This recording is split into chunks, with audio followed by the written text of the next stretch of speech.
Hello there. I'm going to run through an interesting board from the Andrew Robson Bridge online duplicate on BridgeBase Online. We've got duplicates 3 or 4 a day on BBO.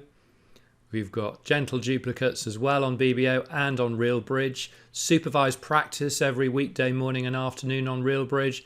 And last but not least, my daily bridge casts aimed at lots of different levels. Do check out all the links on the screen. But let's get on with board 12. Dealer is west. North-south are vulnerable. West passes. North, what a lovely hand. 1 spade. Love the 5-4-3-1 shape. Love the ace, king, queen, 10 and another spade. Ace, 10 and another diamond. South's going to go 2 clubs. West has a marginal decision here whether to poke in a bit of 2 hearts. It's close. It is close. The vulnerability is favourable, but there are scarcely any tricks in that West hand. I don't know. It's marginal. I don't feel very strongly. I never would do it vulnerable. And I'm doing it really to give a lead to my partner more than anything else. But let's say I don't bother.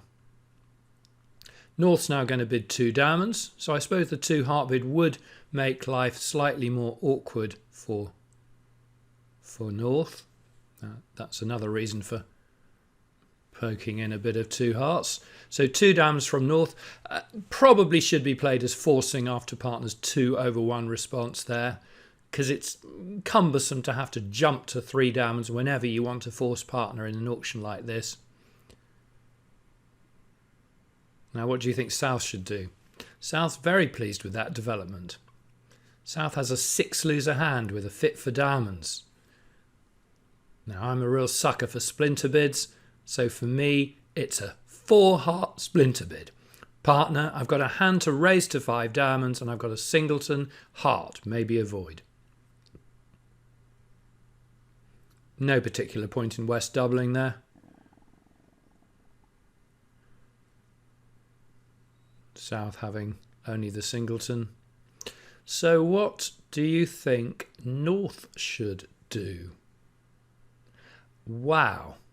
Partner has a singleton heart. That is wonderful news. North's going to go 4-no trump. Roman keycard Blackwood agreeing diamonds.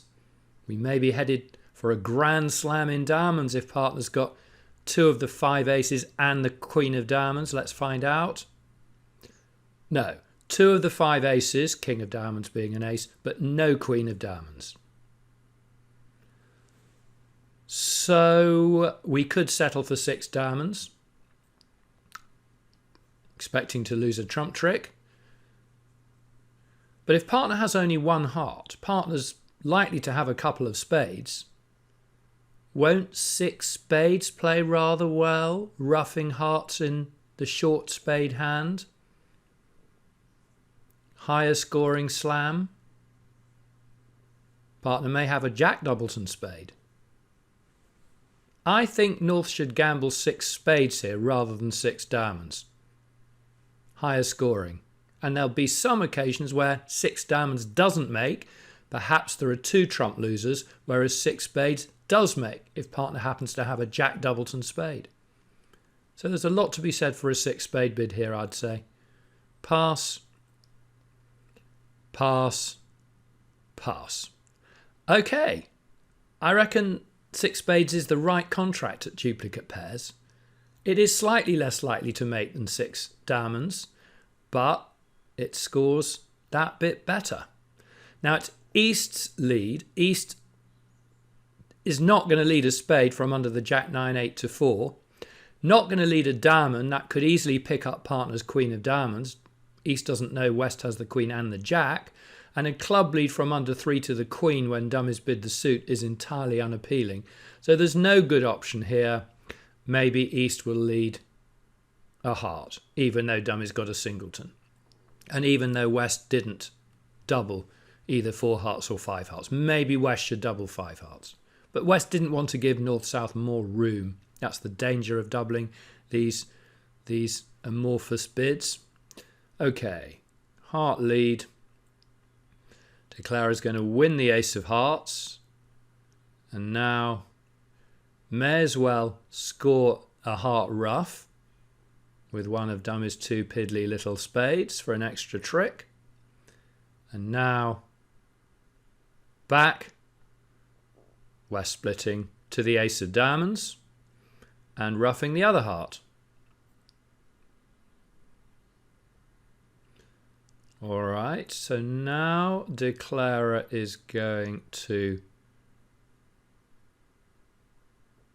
see what's going on in clubs.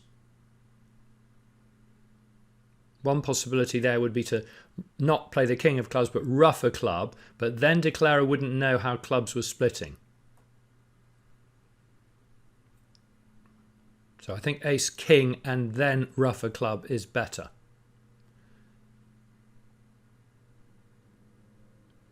If West didn't have a third club and discarded, Declarer would be able to ruff low, cash the ace king queen of spades, and if, for example, West turned up with 4 to the jack, Declarer could then cross to the king of diamonds and then at trick 12 lead a club from the dummy and have to score the 10 of spades en passant. Now West, which would be elegant, West following with the jack of clubs. It's tricky, slightly tricky for Declarer to know whether to ruff low or with the 10. It is quite tricky. Ruffing low will certainly be best when East follows. It is a close decision. Probably the reality is that it's a bit of a coin toss actually, because ruffing with a 10 will work better if East has no more clubs and the spades are 3-3 with West having the jack. Whereas if you ruff low, East can over ruff. It's tricky. I don't want to disrupt my ace king queen 10 position though, because that could be powerful. Yes. I'm torn. I am torn. We're gonna ruff low. I suppose the chances are better than 50-50 that East has the queen of clubs and will follow. If West had the queen of clubs, queen jack at that point, West may have played the queen. A 3-3 split is more likely than a 4-2 split after you've had 2 rounds both following. I don't know. Anyway, we got it right. And now we're going to cash the spades from the top. So if there's a jack doubleton, you see ruffing low would have meant we can pick up the trumps without loss, whereas ruffing with the 10 would have promoted a trick for the 9. Here though, it didn't matter what we ruffed with as long as we didn't ruff really high, because we've got a trump loser to East. So what we can do now is we can lead a diamond, and we'd make even if East was out of diamonds at this point, because if East ruffed with the jack, East would be ruffing a loser, and if East discarded, then we could win the king in the dummy and lead the winning club and shed our diamond. And indeed, that's what we're going to do here. We're going to lead a diamond to the king, and then we're going to lead the winning club, shed the 10 of diamonds from our hand, let East ruff with their trump trick, and we're going to win the last trick with our spade, which is rather fun and slightly trickier than 6 diamonds would have been. But hey, it scores better. If you were playing teams bridge or rubber bridge, you'd play in 6 diamonds for sure. But at duplicate pairs. The lure of the extra points tempted us into 6 spades. And there were 1 or 2 lines of play there. I sort of think we probably chose the right one on balance. And with clubs 3-3, almost any line would have worked. Hope you enjoyed me running through the deal, and I look forward to speaking to you again very soon. Bye!